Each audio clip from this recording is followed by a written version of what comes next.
Olá, sejam todos bem-vindos, sejam todas bem-vindas. É uma alegria estar aqui com vocês, trazendo mais um momento de formação, esse momento de formação da diretoria de ensino para com as escolas de Piracicaba. Eu sou Samuel Zanata, estou como PCNP de Química, aqui nesta diretoria, cuidando um pouco da parte de ciência da natureza e matemática. E eu chego aqui para trazer esse momento de formação para vocês, e que ele seja muito bem aproveitado aí, possa gerar discussões, reflexões e que seja de muito bom proveito para todos, para todas, Eu vou projetar aqui para a gente um PowerPoint para que a gente possa ser guiado, e não se perder nos pensamentos. E aí, a nossa intenção é trabalhar instrumentos de gestão. E quando eu digo instrumentos de gestão, é no sentido da gente olhar com carinho para a função do guia de aprendizagem. E quando eu falo do guia de aprendizagem, nós temos escolas regulares, que não fazem o guia de aprendizagem, mas trabalham com plano de aula. Então, tudo que eu for abordar aqui sobre avaliação, é importante que as PEIs entendam a avaliação, neste olhar para o guia de aprendizagem, e as escolas regulares entendam a avaliação, dentro do seu plano de aula, dentro do seu planejamento. Então, o foco é olhar para os critérios avaliativos. Nós estamos chegando, na metade do segundo bimestre, Temos mais aí o mês de junho para fazer a finalização. E nesse momento é importante a gente olhar para o guia, porque a gente traçou ele lá no começo, de maio, finzinho de abril, quando voltamos do recesso. Algumas formas de avaliação já começamos a aplicar e talvez a gente tenha que fazer uma pausa para rever possíveis mudanças. Então, a diretoria está se propondo, a fazer uma agenda até o final do primeiro semestre com o foco ciclo avaliativo. Então, hoje, nessa semana do dia 30/5, nós estamos abordando a questão dos instrumentos de gestão, o guia de aprendizagem com foco nos instrumentos avaliativos, o que o professor está propondo para avaliar os alunos, avaliar as turmas. No dia 3 de junho, a gente traz o foco para o portfólio, que também é um outro instrumento avaliativo que a escola pode utilizar. No dia 27 de junho, vamos abordar sobre avaliação externa, então falar um pouquinho sobre os dados da AP em língua portuguesa e matemática. E no dia 17, a gente aborda aí sobre o conselho de classe como um instrumento autoavaliativo e reflexivo. Então, daí as escolas, já sabendo dos temas que vamos trabalhar, pode usar o segundo momento do ATPC para fazer desdobramentos desses temas, assim como o tema de hoje pode ser desdobrado, e já começar a fazer essa reflexão sobre o guia de aprendizagem, sobre o plano de aula.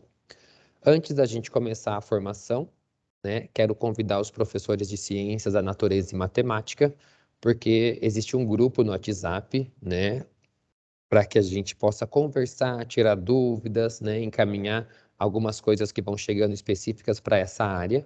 Então, professores de ensino da natureza e matemática da escola que ainda não estão no grupo, é só apontar a tela do celular aí para o QR Code ao lado e você consegue fazer isso. Caso tenha alguém que não saiba fazer com o QR Code, tem a imagem aí do lado como exemplo, Sempre que vocês abrirem a câmera do celular, vocês vão conseguir ter duas opções.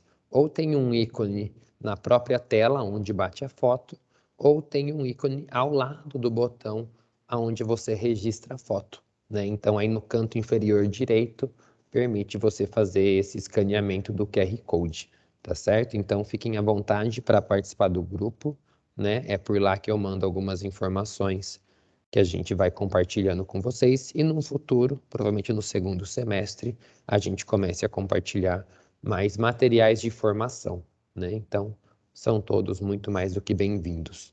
E também aproveito, para convidar quem ainda não sabe trabalhar com QR Code. A gente vai ter um momento interativo hoje na nossa atividade, né? Então, vocês vão usar o processo do QR Code em mais um momento depois, tá certo? Então, já preparem aí essa leitura de QR Code para daqui a pouco a gente usar.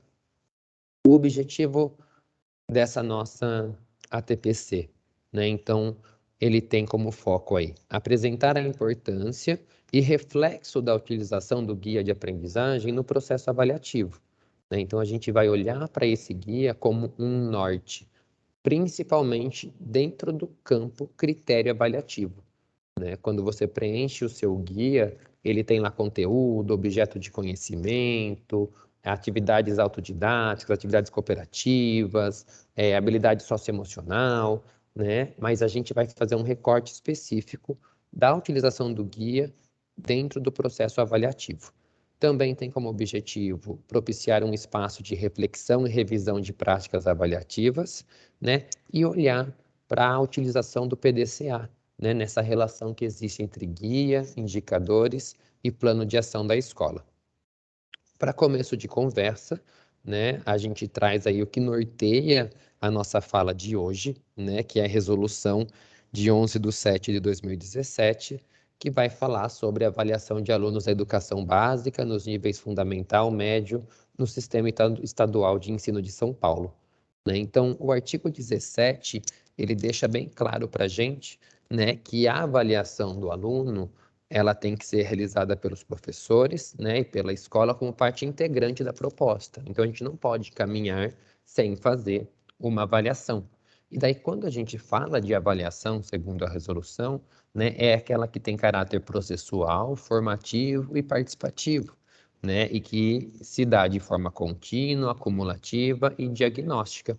E por que tudo isso? Porque é a partir dela que a gente consegue detectar os problemas e as dificuldades que a nossa escola está enfrentando, né? E daí, se eu consigo, então, identificar as potencialidades e dificuldades, eu consigo subsidiar decisões, né, para tomar estratégias. E daí, ir diretamente ao foco do problema, né? Ou ainda, ir direto ao foco do que é potente na minha unidade, né? O que eu consigo fazer e estimular ainda mais, né? E daí, a gente faz essas intervenções pontuais de médio ou longo prazo, né? E esse artigo 17 também traz para a gente também a importância de diversificar os instrumentos avaliativos.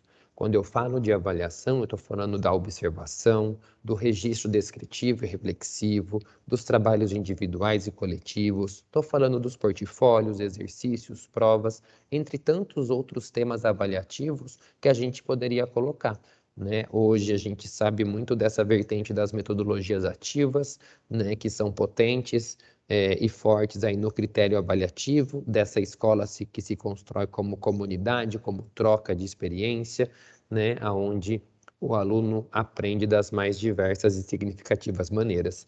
Então, tudo isso é para mostrar para a gente a importância da gente olhar para os critérios avaliativos que estamos utilizando em nossa unidade curricular, né? Ou na base comum nacional e tudo mais. A gente teve uma formação com os professores, né, sobre o novo ensino médio, onde a gente abordou sobre essa nova proposta do novo ensino médio, das formas de se avaliar, né? Que elas são as avaliações já estão intrínsecas nas próprias unidades curriculares, né? Então, ela já está ali desmembrada, cada atividade, o que fazer, o que eu vou coletar. Na base comum nacional, né, a gente ainda tem um currículo que não vem tão segmentado assim no processo avaliativo e o professor tem que criar os seus métodos aí de compreensão de como avaliar este aluno, né? E aí vem a pergunta, né? O que vocês entendem por guia de aprendizagem? Né? Então, a gente tem três definições, né? Qual dessas três definições é a correta para o guia bimestral? Então, o guia bimestral é um documento democrático e participativo, elaborado anualmente e de forma coletiva por toda a comunidade escolar, sob a coordenação do diretor e com a cooperação do supervisor de ensino? Ou o guia é um documento elaborado anualmente, de forma individual, pelo profissional que atua nas escolas do Programa Ensino Integral, exceto os funcionários com funções exclusivamente administrativas. E, por último, o Guia de Aprendizagem é um documento elaborado bimestralmente pelos professores e que organiza os objetos de conhecimento, as competências, as habilidades e as atividades a serem desenvolvidas em cada um dos componentes curriculares. Qual desses três conversam melhor com o termo guia de aprendizagem, né? Então, a gente tem aí três opções, cada uma das três é direcionada a um instrumento de gestão da escola de período integral. Já conseguem saber qual é do guia de aprendizagem? Querem uns minutinhos para pensar, participar aqui no chat? Brincadeiras à parte, a gente tem o guia de aprendizagem aí, essa última definição, né? É um documento elaborado bimestralmente, né? Para organizar objetos de conhecimento, competências e habilidades. As demais definições, né? Elas se dão aí sobre o plano de ação e o programa de ação. Documentos esses também que nos orientam e estão totalmente interligados com o guia de aprendizagem, né? Que é onde a gente vai tentar chegar hoje, é mostrar essa relação das três coisas e de como o critério avaliativo que consta no meu guia de aprendizagem ou o critério que consta de avaliação no meu plano de aula, o como ele é importante na hora de traçar indicadores e auxiliar no plano de ação da escola. Então, quando a gente fala sobre o guia de aprendizagem, a gente tem o modelo pedagógico, né, aquele caderno do gestor, que diz assim, ó, o guia de aprendizagem deve conter as atividades propostas aos estudantes podem ser autodidáticas, ou seja, pesquisas individuais e resolução de atividades.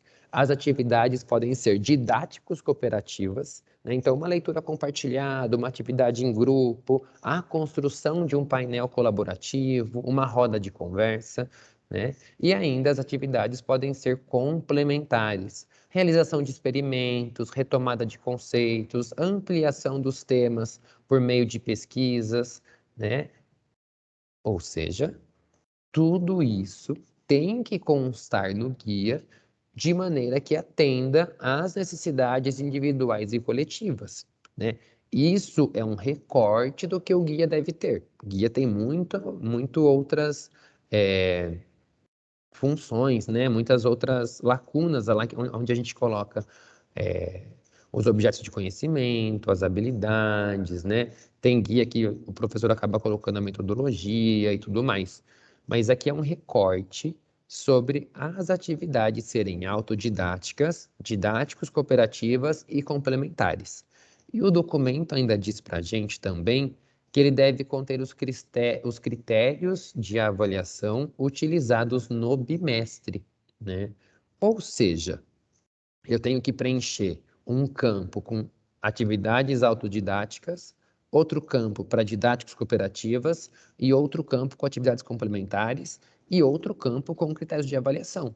E aí vem a minha pergunta para vocês.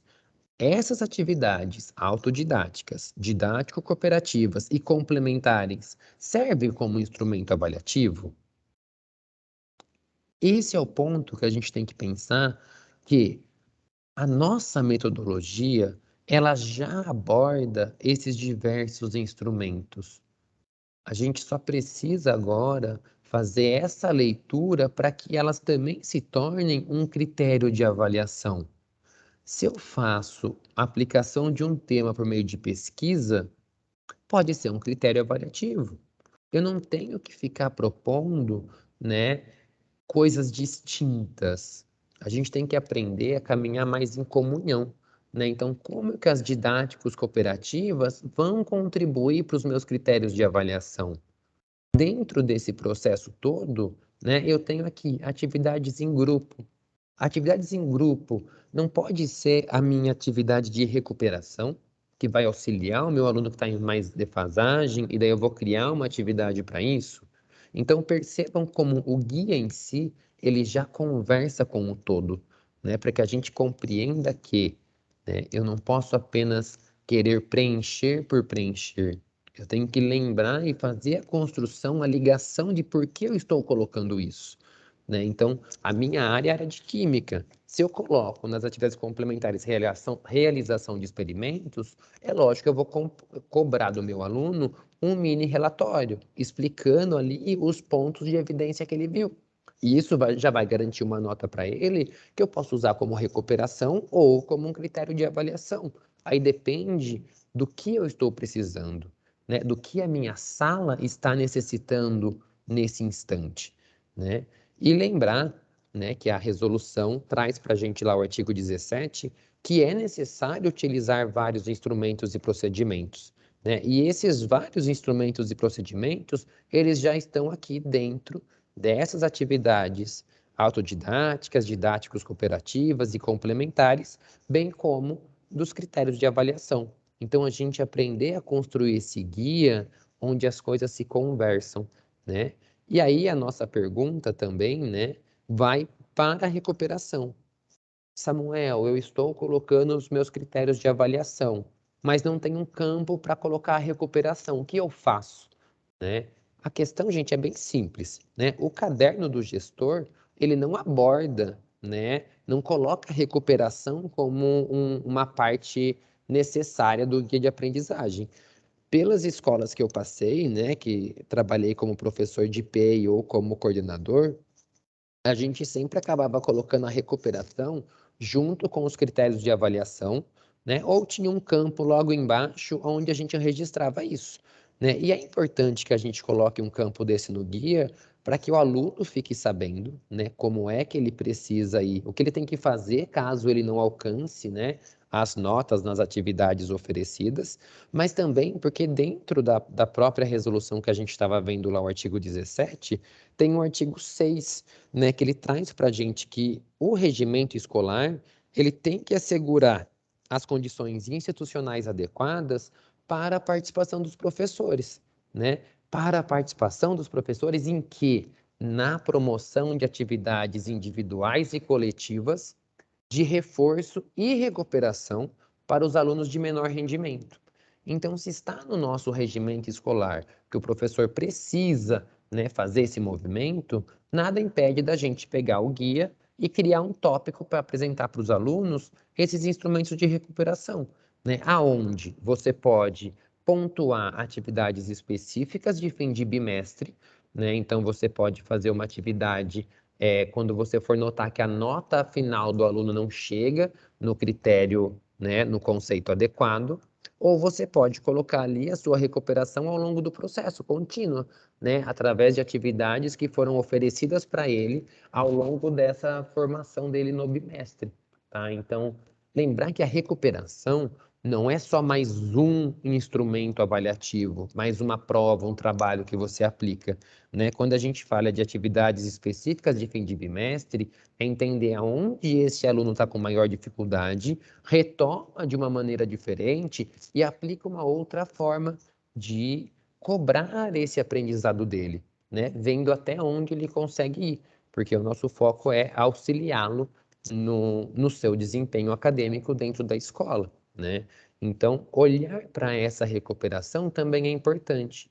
Então, a gente tem, dentro do guia de aprendizagem, né, todo esse painel que fala com a gente das atividades, mais o critério avaliativo, e dentro do critério avaliativo, eu posso inserir aí esse olhar para a recuperação, né, já prevendo o seu trabalho, né? Ninguém deseja ter uma escola com um elevado número de nota vermelha.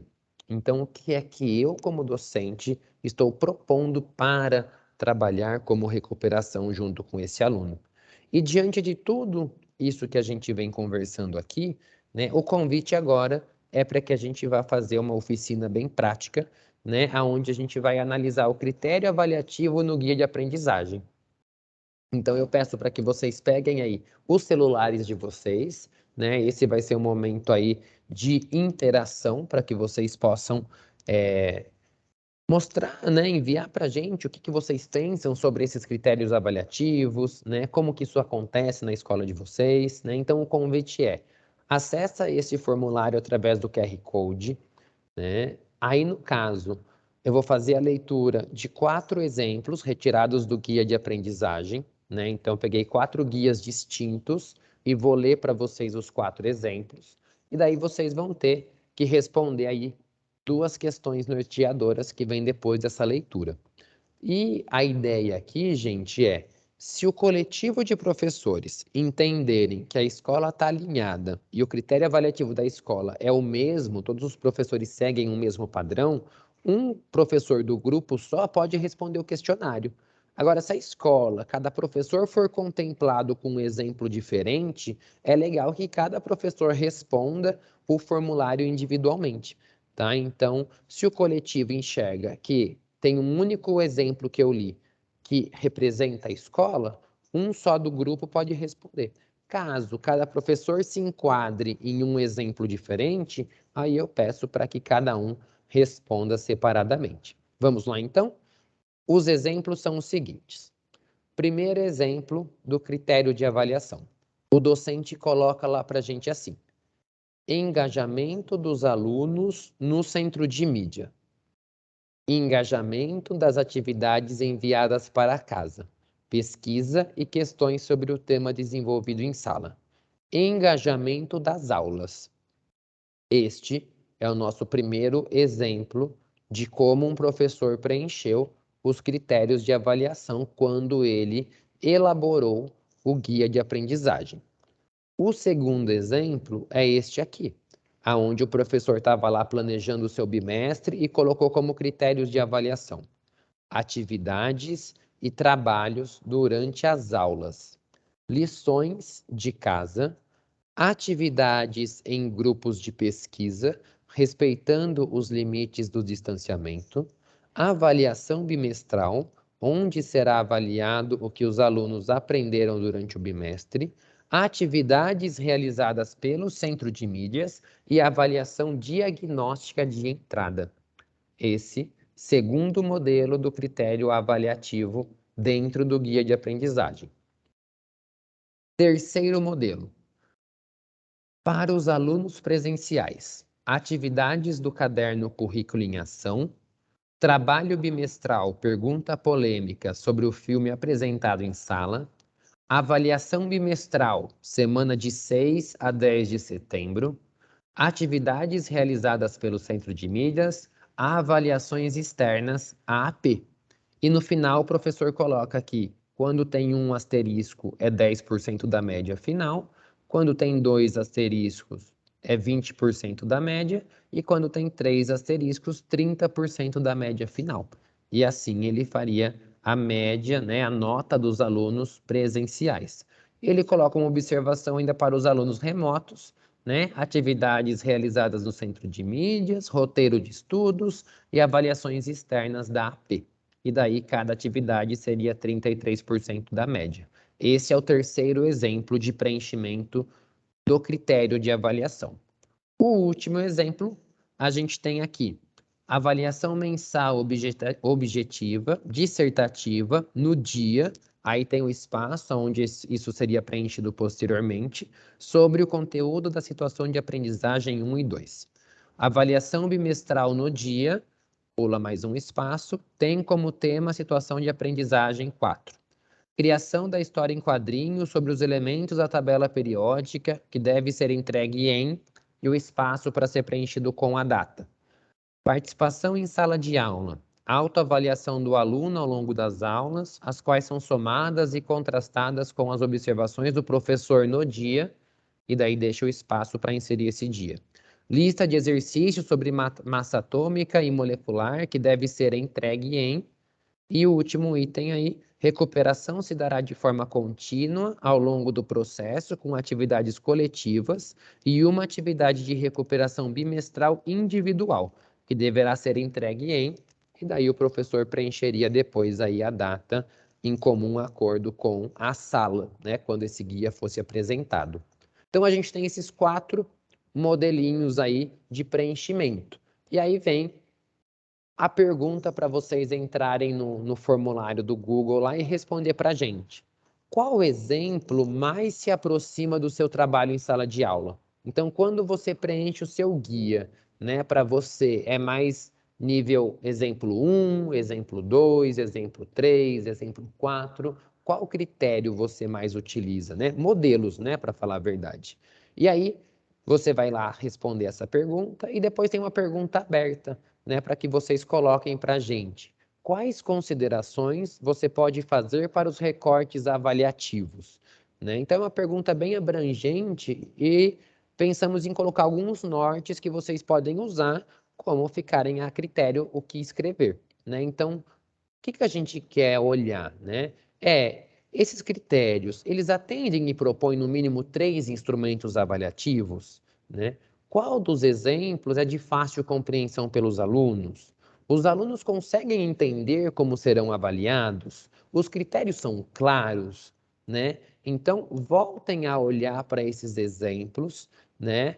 Vejam aí que contribuições você poderia fazer de mudanças para esses exemplos? O que mais chama a atenção de vocês nesses exemplos? Né? Se todos eles, se um aluno pega o guia na sala de aula e quer ver como ele é avaliado, esse aluno vai entender como se dará o processo de nota dele? Né? Então, analisem isso, né? Respondam a questão para a gente no Google Formulário, né? E para isso vocês têm aí 5 minutinhos para a gente voltar aqui e discutir um pouquinho mais sobre essa questão dos critérios avaliativos. Um bom trabalho para vocês. Eu volto em 5 minutinhos, tá bom?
E aí, pessoal, já conseguiram responder?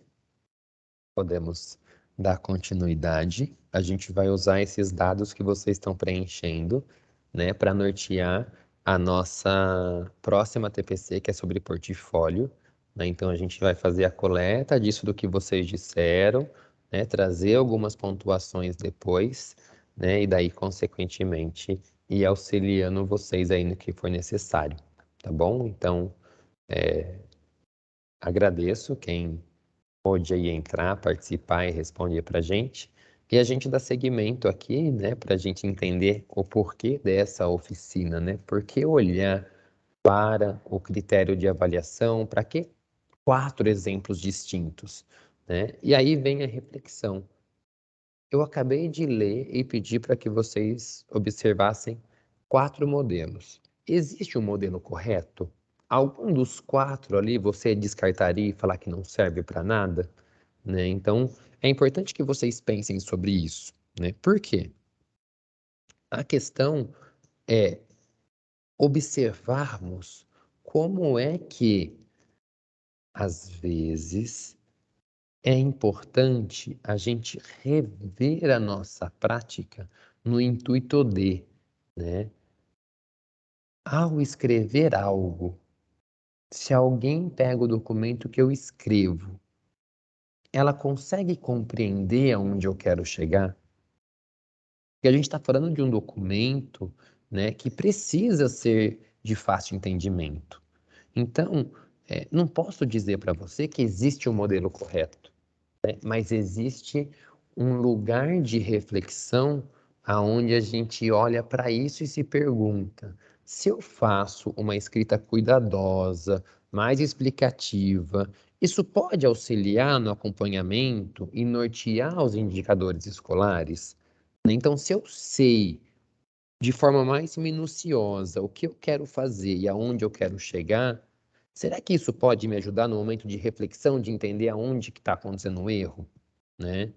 Ou seja, também, né, quando eu preencho um documento como esse, o preenchimento é simplesmente feito e arquivado ou tem uma revisão de prática? Por exemplo, eu coloco no meu guia que meu critério avaliativo, uma das notas é lição de casa. Nenhum aluno me devolve a lição de casa feita faz um mês. Estou na metade do bimestre. Eu vou manter a lição de casa como um instrumento avaliativo? Ou será que eu vou refletir e vou pensar, olha, talvez com essa sala a lição de casa não funciona. O que eu posso conversar com a sala para fazer a mudança no meu critério de avaliação? Né? Então, é a gente compreender que eu não posso jamais preencher um documento só pelo simples fato de preencher.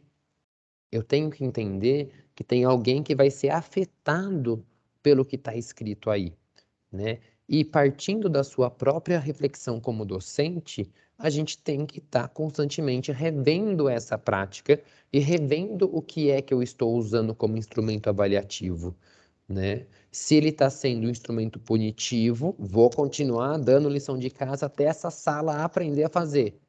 Será que este é o caminho que a gente precisa seguir? Entende? E eu digo tudo isso para chegar no campo do PDCA. Quando a gente fala do PDCA, do guia de aprendizagem, dentro das etapas de executar e checar, está previsto, né, que o professor executa o seu guia de aprendizagem e monitora as ações e metas a serem atingidas. Se você não coloca como meta aonde você quer chegar, o documento está sendo preenchido pelo simples fato de ser preenchido. Agora, quando eu olho para o número de habilidades que eu tinha, nossa, quanta que eu consegui desenvolver? Quantas faltam? E começo a planejar. Quando eu olho para os meus critérios avaliativos e vejo, né, os desvios aí que são identificados, eu defino novas ações. Eu consigo olhar de uma maneira diferente para isso, né? Então, se eu não tiver aí esse processo aonde primeiro eu docente estou ciente, né, do meu processo de reflexão sobre o guia de aprendizagem, principalmente os critérios avaliativos. O PCA na escola, ele monitora as guias de aprendizagem dos professores e também tem que estar por dentro das metas e das ações que precisam ser atingidas. Então, se num acompanhamento em sala de aula, o professor PCA percebe que, né, está tendo dificuldade para lidar com um certo instrumento avaliativo naquela sala, o PCA pode ajudar, junto com o professor, a identificar os desvios aí necessários para propor novas ações, né? E, consequentemente, lembrar que esses critérios avaliativos, né, eles vão gerar para mim indicadores de monitoramento. Ou seja, né, eu consigo saber como a sala está num todo, como os alunos estão numa área específica, como um aluno específico está na sua matéria, né? Então, eu tenho que olhar para isso como dados importantes para utilização, né? Por quê? Porque é a partir disso que a gente vai chegar e alcançar as metas de aprendizagem previstas no plano de ação da escola. Então, se eu faço um movimento aonde 70% da minha sala está com nota vermelha, em qual momento de todo esse processo o meu PDCA foi feito? Para que eu finalize o bimestre com 70% de vermelha, qual processo desse, do executar e checar, foi feito? Né? Aonde que eu parei para refletir sobre as possíveis mudanças? Aonde que eu olhei e lembrei, nossa, eu tenho um plano de ação. O plano de ação fala que eu tenho que tirar 10% dos alunos do abaixo do básico. Eu estou auxiliando para tirar esse aluno ou eu continuo mantendo ele no abaixo do básico, né? E quando a gente fala do executar e do checar, a gente tem que ir para o agir, né? E no agir a gente tem aí onde, né? Professor, junto com o coordenador, com o PCA, discute as metas não atingidas e vou identificar as causas. E quando eu identifico as causas, eu executo as ações corretivas. Ou seja, se eu tenho um excesso de nota vermelha, qual é a ação corretiva para o meu segundo bimestre? O que eu tenho que rever no meu plano de aula? O que eu tenho que rever no meu guia de aprendizagem para conseguir atingir esse aluno? Ah, eu deixei só 2 alunos com nota vermelha. Eu tenho que pensar nesses 2 alunos também, né? Qual é a minha ação que eu vou fazer especificamente para esses 2 alunos que não foram bem no primeiro bimestre e ficaram com vermelhas, né? Será que vai ter que ser uma avaliação diferenciada só para eles, porque eu estava dando uma avaliação igual para todo mundo, né? Então, esse processo de construir o guia de aprendizagem, usar as atividades autodidáticas, atividades cooperativas, né, atividades complementares, né, utilizar as metodologias ativas, usar isso de maneira a ser um processo de reflexão constante. Por quê? Porque o guia de aprendizagem, ele é um documento vivo, assim como o plano de aula do professor regular. Nem sempre o que eu planejava quando eu estava na regular era aplicado, e eu tinha que rever depois outras formas. Então, esse documento vivo, ele tem que ter sempre a participação dos alunos, né? O professor precisa dialogar este documento com a sala, compreender aonde é que eles querem chegar, né? Explicar para eles os procedimentos avaliativos que vão acontecer, né? E daí, consequentemente, professor, junto com a sala de aula, né, junto com os próprios alunos, pode analisar esses indicadores, né, conversar com a sala, gente, ó, a gente tinha 10 habilidades, demos conta de 7. O que a gente vai fazer no segundo bimestre para melhorar isso?